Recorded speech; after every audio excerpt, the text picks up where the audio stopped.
So welcome to the Empowerment Model for Delegation Webcast. I'm John Gave, this is Cindy Gave, and we are here to present one of the more exciting models that we have in our Leadership Academy, the Empowerment Model.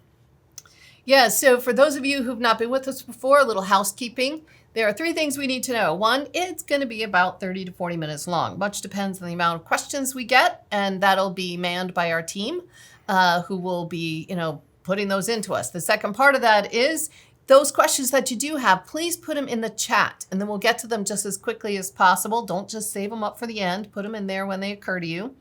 And then finally, you will get the slides, any resources, which would include the empowerment model and the empowerment worksheet. If you give us some feedback at the end, because you kind of have to give us the feedback at the end in order to get those resources. And I think... And then you get the slides as well Yes. in the resource page. So that ought to be coming out tomorrow morning, maybe even this afternoon, but you'll be getting that shortly. We'll also be thrilled about what pros and cons and what you think about the new format. So we're trying another new one today. For those of you who've been with us for a while, you know that this is probably the 4th one we've tried in a year. We'd love some feedback on what worked and what didn't as we go along. So why do we want to talk about the empowerment and delegation? We want to give a little bit of background on what delegation is and how that plays into leadership. Start off with making sure that you understand trust is the foundation for any kind of delegation. We're going to go through our empowerment model, probably, as I said earlier, the most popular tool in the Leadership Academy. And then understand how you can leverage that tool and that methodology for managing and leading effective projects. One of the things we'll get into is the difference between delegation and empowerment. Many of us, self-included, tend to use those 2 words interchangeably, but they really are different. So we're going to help you a little bit with the definitions that we're going to rely on as we go through the rest of this webcast. So a little bit about us. We started the Metiss Group in 1996 in Metro Detroit, and They're going to do the math. opened up in Charlotte in the mid-2000s. We've got team members and clients in both locations, as well as all over the United States. The focus of our service offering is the Leadership Academy, where we have emotional intelligence, leadership essentials, strategic leadership, a phenomenal visionary integrator catalyst program, and then our hiring process coach is wrapped around that with the accountability system. Yeah, it's pretty odd to think that we started in Metro Detroit and we're now down in Charlotte, but that's allowed us to really to have clients all over, primarily the continental U.S. We do a little work overseas, but those folks will still have some presence in the United States because, as typical Americans, we only speak English, so that does get in the way a bit. So to give some foundational definition on delegation, we work with a company called Management Research Group out of Portland, Maine, and MRG has the best description for delegation that we've seen, and we'd like to start off with that as the foundation. You want to go ahead and read it? Sure. So MRG, they're really behavioral scientists. So if you've never heard of them before, that's okay. Most people haven't. They really only are trying to target people like the Metiss Group and stuff. But it really is about enlisting the talents of others to help meet objectives by giving them important activities and sufficient autonomy to exercise their own judgment. And it's important that we lean into the important activities, not just menial tasks, and the autonomy to get those things done. It's, you can't ask them to do things when their hands are tied behind their backs. And so we've always believed that their definition of this is amazing. We do use a lot of their work in some of the Leadership 360s where we can measure the extent to which somebody's empowerment is actually very good, or their delegation. One of the things that we wanted to clarify is delegation and empowerment are used interchangeably often. And even in this particular presentation, we're going to kind of use them interchangeably, but technically they are different. Delegation is about tasks and how to go about it. Empowerment is about how to give somebody the freedom to decide on how to achieve a particular outcome. Delegation and empowerment are often intertwined, but they are slightly different. And I think when we think of the traditional delegation, that's when it is the tasks. You're not necessarily giving them an important project, something really to own and decide how to get it done. But the empowerment is owning the outcome. It's really having the leeway to accomplish that outcome in a variety of different ways. And one thing that's important, delegation or empowerment is about a project or a task. It isn't about the job one does. A job scorecard provides the boundaries for that. This is more specific to a project and not the job at large. True. In our Leadership Essentials playbook, we specifically talk about the job scorecard and the empowerment model as being delegation tools. The job scorecard is about delegating the day-to-day tasks in one's job, and the empowerment model is really about the best way to delegate projects without having to take the outcome or the budget at risk. So it all begins with trust. And we like to think of trust in three different legs of the stool. All are equally important, but to do delegation or empower somebody, one must have foundational trust established. And trust consists in our mind of three things. Is somebody capable of doing what they said they're going to do? Are they? Do they have your interest in mind? Do they have your back covered? And are they reliable? Are they going to do what they said they're going to do? So are they capable? Do they have your best interest? And are they dependable? Those are the three pillars of trust that are needing to be in place before delegation can happen. And when you think about it, we usually use three words for that. So one is the competence. Do they have the capacity to do what you're asking them to do? The second is, that fairness. Are they looking out for my best interests as well as their own? And the integrity. Are they going to do what they say they're going to do when they say they're going to do it? And so those three things are critical, because sometimes you come away from interacting with somebody and go, I don't just really trust them. When you break it down and you say, well, what about them don't you trust? If it's a matter of capacity, their competence, you can get them some training so that can soar. If it's a matter of doing what they say they're going to do when they say they're going to do it, that can be more clarity around expectations and deliverables and timeframes. If you don't trust they have their best interests as well as yours covered, that's going to be really hard to get past. And so I think when you're trying to talk about the extent to which you trust someone, that's important. When we talk about the empowerment model, we are talking about delegating a project to someone in whom you have very high trust. If you do not have high trust, either don't delegate something important to them or start really, really, really small, or just don't give it to them. You know what to do with them instead. So when we're talking about empowerment, we like to classify leaders into two broad categories.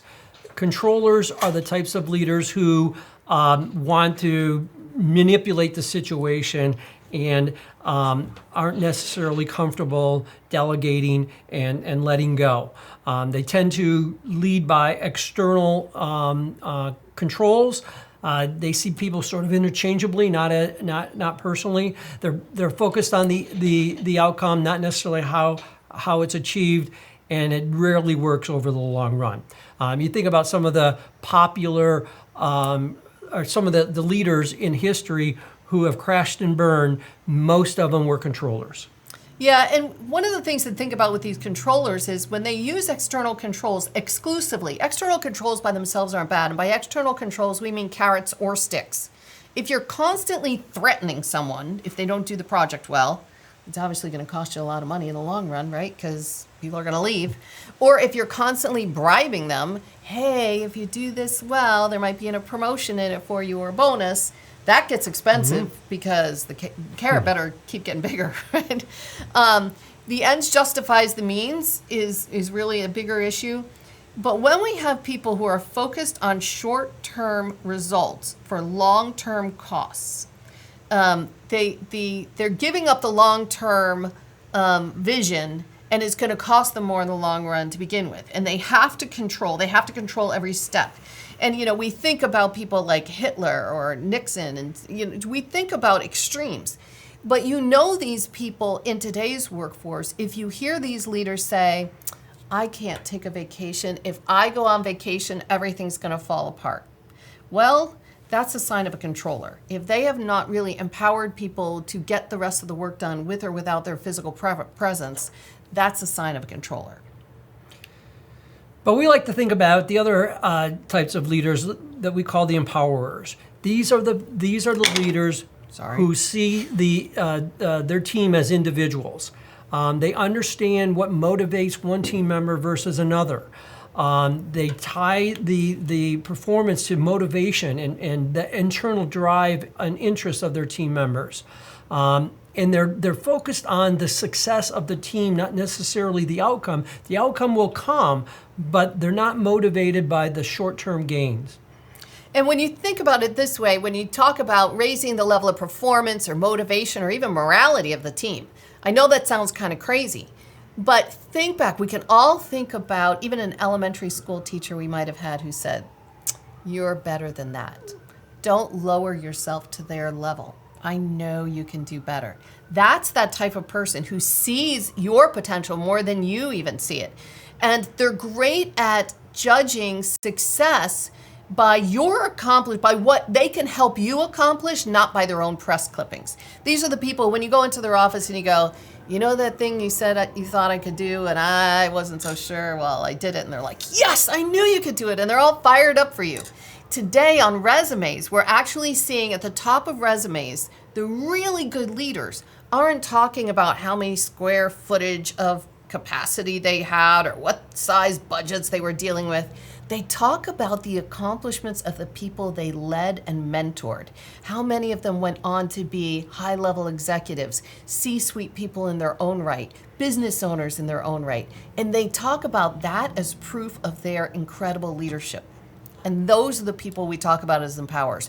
Those are the people you would go to the wall for. Those are the people you knew cared about you as individuals. So when it came time to changing your dinner plans or making some other adjustments, you would do it because you knew these people cared about you as an individual.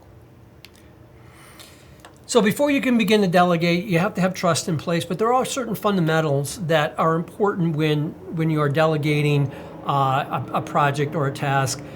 We recommend that you start with what you're looking to accomplish. Keep the big picture. What was it, Covey? Start with the end in mind. That is what this is all about. Don't just delegate the task. Start with what the objective is, and then you work your way backwards.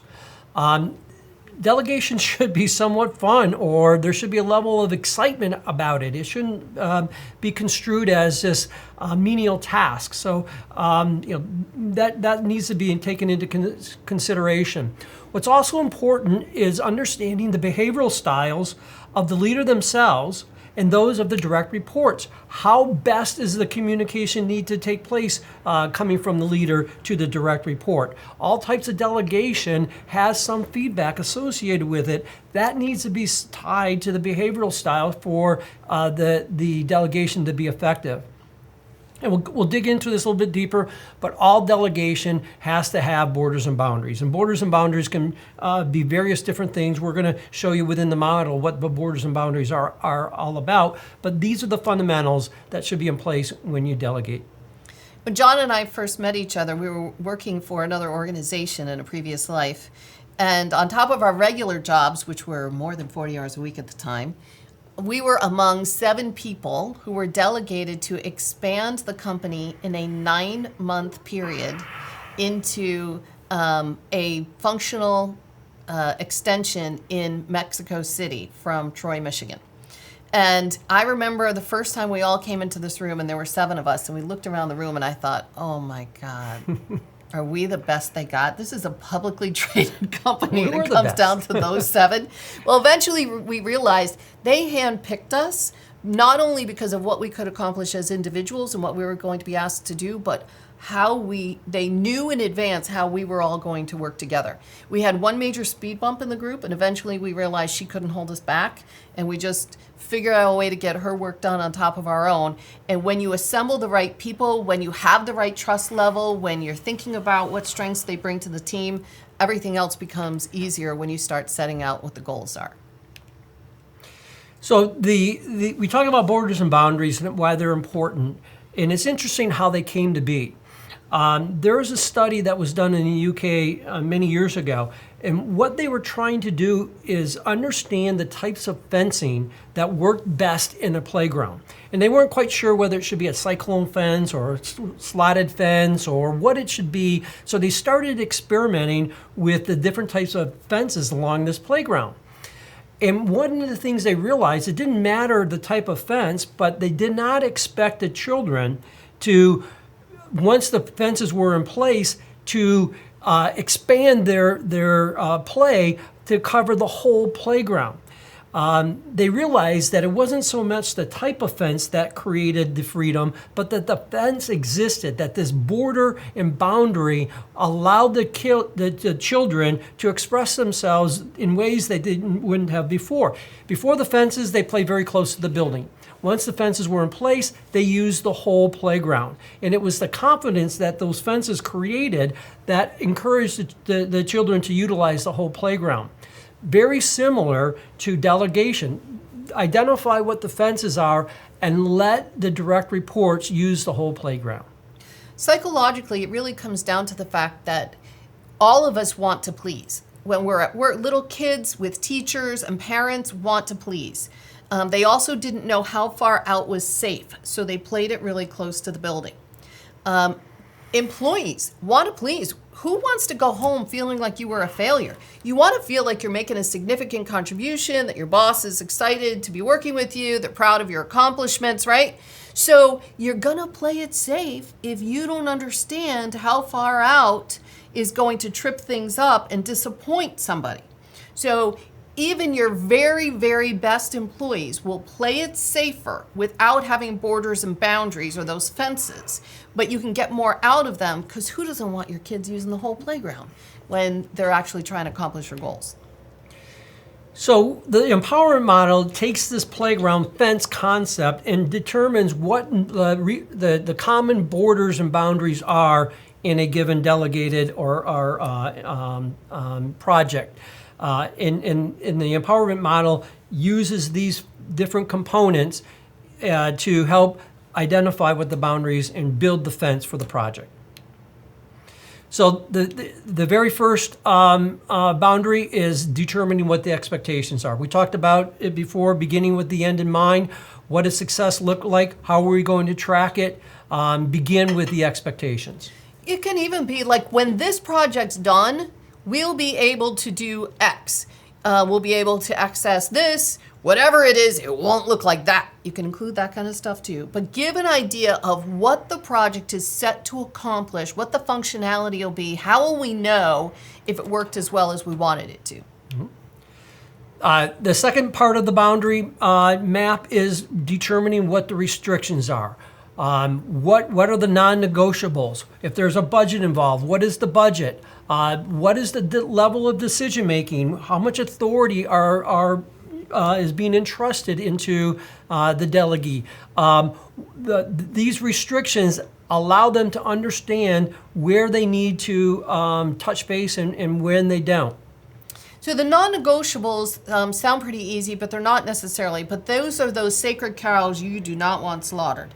And the budgets sometimes are non-negotiable, sometimes budgets are suggestions. When it comes to the level of authority, there are 4 levels of authority, and as leaders, we mess this up day in and day out.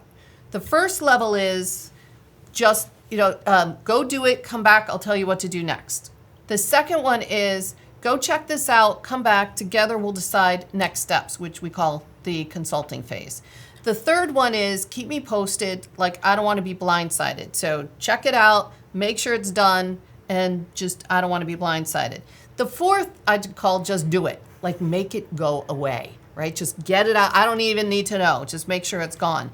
And if you aren't clear about what level of authority, and you're thinking something is research and consult, and they're thinking it's make it go away, you could have a real fallout in that level of trust only because you weren't clear when it came to setting those levels of authority. And that level of authority may change throughout the project. It may start off as a check-in, and it may end as just do it as the trust deepens or as the complexities of the projects change. And we'll get to that a little bit more in the fourth fence. Okay. Here's the third.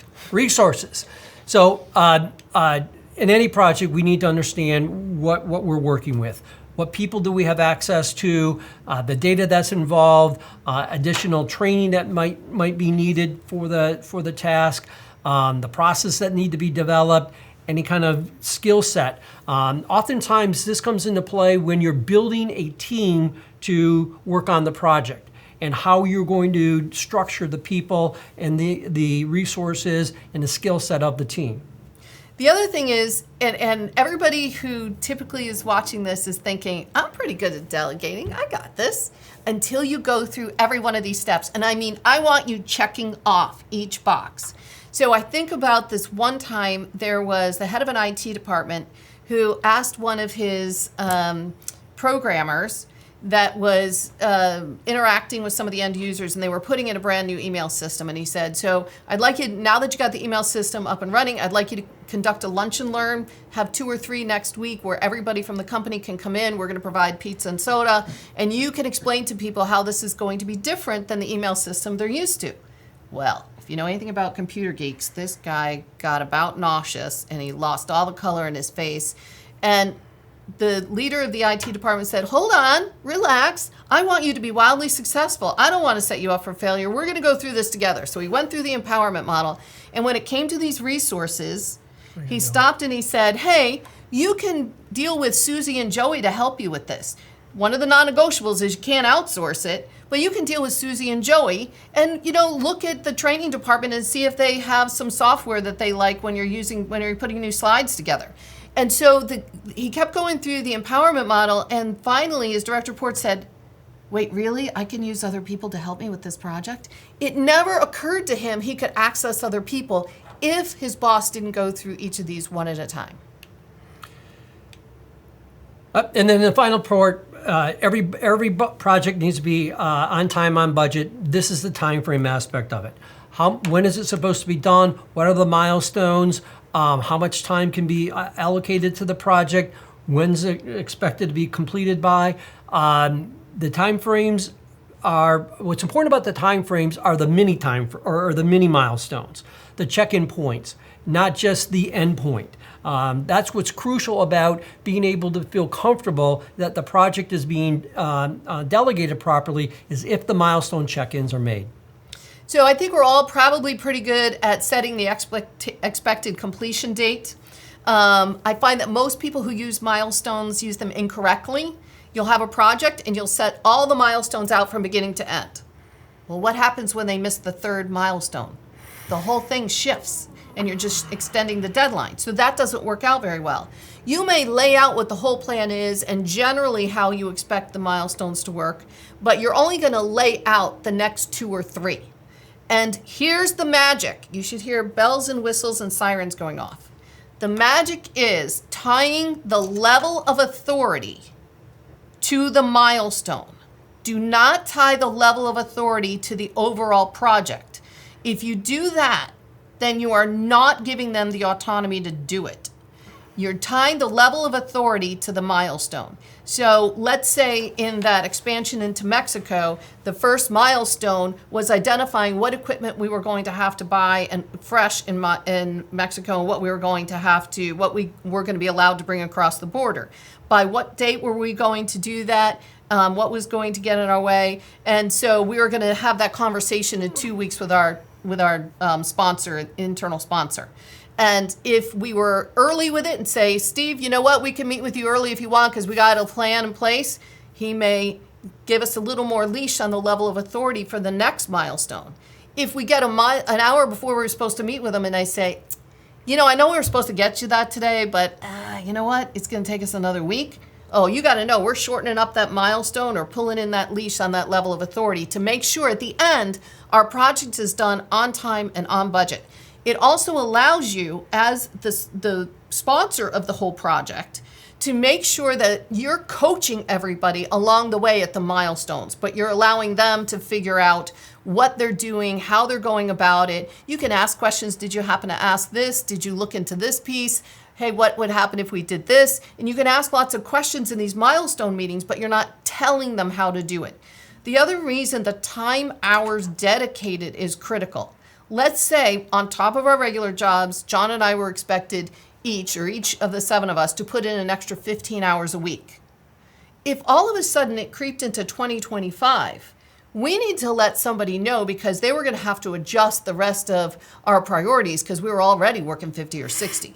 So that allows you and your direct report to understand if the scope creep is getting a little too extensive, and if you need to do anything with shifting priorities or resources. So we've taken the model, created a little worksheet that makes it easier for the leader to go through each of the boundaries and lay out the specifics for the empowering of the project. When we present this in our workshops, we have a fun little exercise where we ask the group to complete the form, and we give them the situation of empowering a direct report to purchase an accounting software system.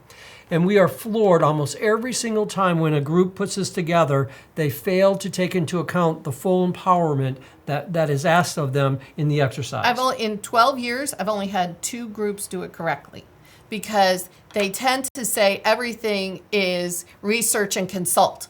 Because at the end, I want you to provide 3 choices for me to make the decision. Well, if you have a super team of people putting in 10 or 15 hours a week for 6 months to purchase a new accounting software system, and you're coaching them correctly all the way through the line, why wouldn't you let them make the purchase? Because that's the verb. The verb is to purchase, not to research. And so it's amazing, and they're buy-in because they know they own it. This is a deal. This is a career maker or a career breaker. So they have 100% focus on making sure this project is getting done on time, on budget, without any snafus. And so it's really exciting to go through that. And if any of you want to have conversations about that, don't start your first real delegation project with something like this big. Pick delegating a meeting or buying a copier. Start small, but you'll be amazed at how well this model works. So delegation is not for everybody. Probably the biggest challenge are those controlling type leaders who are not prepared to let go. Trying to delegate and trying to empower when you're not in a position to do that emotionally, it's not going to work.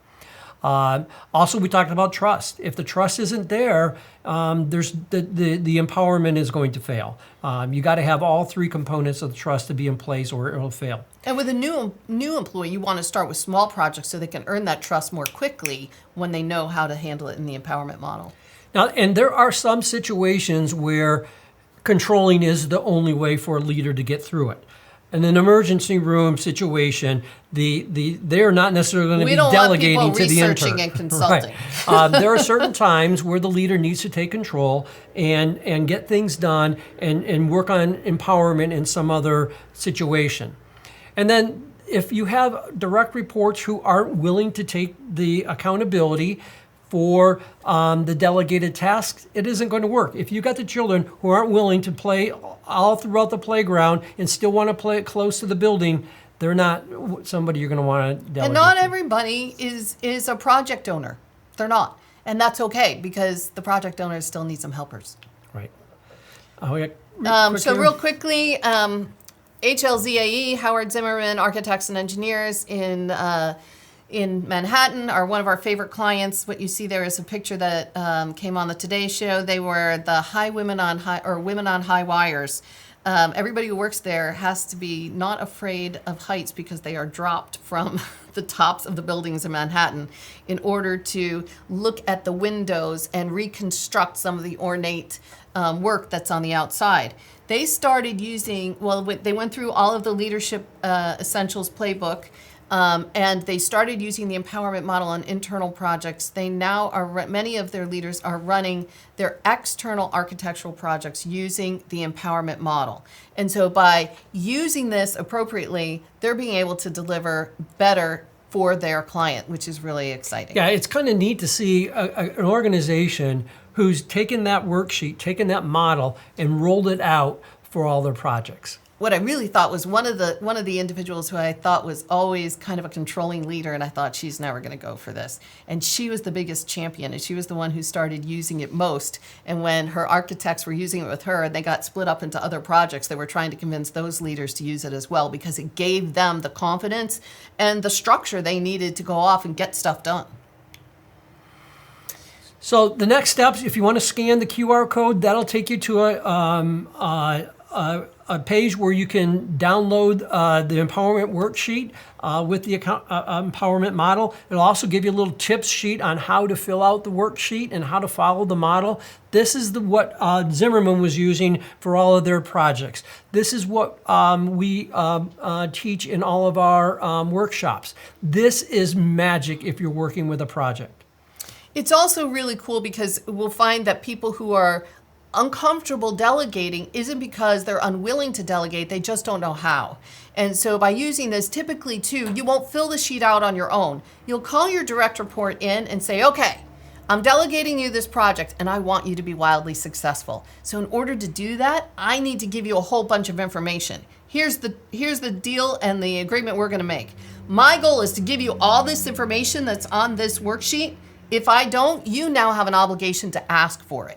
The old, oh, there's no stupid questions. Don't worry, ask me anything. We all know there are stupid questions, and none of us want to be the ones who are asking them. So you're giving people permission to ask in these particular areas, and it's pretty amazing. Yeah, so by all means, get that download. This QR code will take you there as well. The empowerment model is again, something that you're going to want to put a part of your leadership practice. Upcoming webcasts. Keep spreading the word and keep joining us for these. As you already know, probably, if you can't make one of these, by registering, you'll still get the recordings and all the resources. The next time we're going to be talking about our performance acceleration tracker. You've been there for the jobs. We had a couple questions I think we want to touch on. We for a did have second. some questions. One was, can a controlling leader change to become a empowering leader? A controlling leader can change to becoming an empowering leader if they are willing to try to delegate using the empowerment model. Oftentimes, controlling leaders are mimicking lousy leaders they've seen in the past or don't know how else to do it. There are some who cannot help themselves, that they are truly micromanagers and they can't give it up, and you're not going to change that. Mm-hmm. Yeah, I think leadership or empowerment is a skill. It's a muscle that can be developed. Absolutely. And I think many leaders' natural inclination is to be controllers. I think as parents, in many cases, we tend to be controllers, so we tend to be controlling leaders. And having tools like the empowerment model allows us to think in terms of delegation differently. It also is a little bit different in certain cultures of organizations. So let's say the vice presidents think it's a great idea to use this empowerment model and they start introducing it with their direct reports. But the CEO can't stop himself from jumping the line, going to the front line and going, where are we on this project? And the kid's like, well, I was going to give it to my boss next week. That's when the milestone's set up. But if the CEO is, or whatever higher level of authority is messing up the reporting structure, right, then everybody's got to go back to controlling to be able to satisfy that person. We had another question. What happens when there's scope creep on a project? The project evolves into being something bigger than it originally was scoped out to be in the empowerment worksheet? Really good question. The empowerment worksheet then gives you the framework to address that. Are we going to provide extra resources? The amount of time per week changing? Are we going to change some of the milestones? Has the outcome changed? Are we going to extend the actual completion date? It's like any other scope creep thing. If you've ever done a remodel in your house, you know what that's like. Yeah. But it's the same type of thing. But now you have a framework by which to do it where you and your direct report are always on the same page. We got one more. I've not heard this one before. What happens in the middle of a project where you're using the empowerment model and the empowerment worksheet, and the leader leaves? They're promoted or they're no longer in charge of the project. What happens with the empowerment? We haven't gotten that question before either, but I think it still goes back to you at least have the framework. So the new leader comes in, first of all, in the absence of a leader, you still have a roadmap of where you're going. When the new leader comes in, you can sit down and say, here's what we've accomplished so far. This was the game plan moving forward. You in? Do we need to change anything? What are we doing? So it's still giving the framework for that conversation instead of just hoping it works out. I think the converse is true as well, that if some direct report turnover was experienced on a project, having that model in place would make it easier for the leader to establish boundaries for the new team members. I would also think in that case, setting up some plan of continuity in transition, assuming the direct report didn't just bail and that they gave a couple of weeks notice, you could actually set up some transition plan. That was it. Anything else, Tony? Yeah. Nope, that was it. Okay, what's coming up? We got August 15th, Performance Acceleration Tracker. If you loved the job scorecard, you are going to adore this. This is how we turn it into a tool that we've used for selection and clarity into actually tracking and accelerating performance of direct reports. On the 23rd, 3 days before your birthday, we'll be going over what an effective hiring process looks like. It's not just rolling dice. October is strategic leadership. That's probably one of my very, very, very favorites, but they've all been so far. Oh, but the next one's a favorite too. Sure. Emotional intelligence 360s and the power in getting a 360 on emotional intelligence instead of just self-reported assessments. So stay tuned. We'll be sending out invites shortly for the upcoming webcast. The slides and the recording will be available shortly. And by all means, make sure you grab that worksheet and start giving us some feedback. I tell some people have because my watch has been blowing up. Right. So that's a good thing. Awesome. Thanks. Thanks. We'll see you next month.